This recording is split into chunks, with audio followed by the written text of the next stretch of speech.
lumalabas oh. Sumasabay siya sa may kanta. Ito din oh.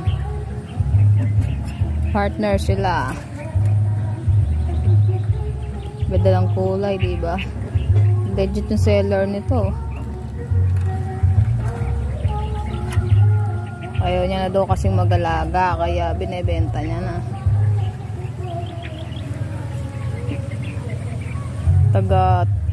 Hindi ako nagkakamali, taga Tukop yung nagbenta nito. Tapos nag-meet up na lang. Tukop din na Lupian, Bataan. Meron siyang breeder na rabbit. Yan. Meron ding ibang nagpapabenta ng rabbit na gusto nilang i-ano. May breeder daw sila.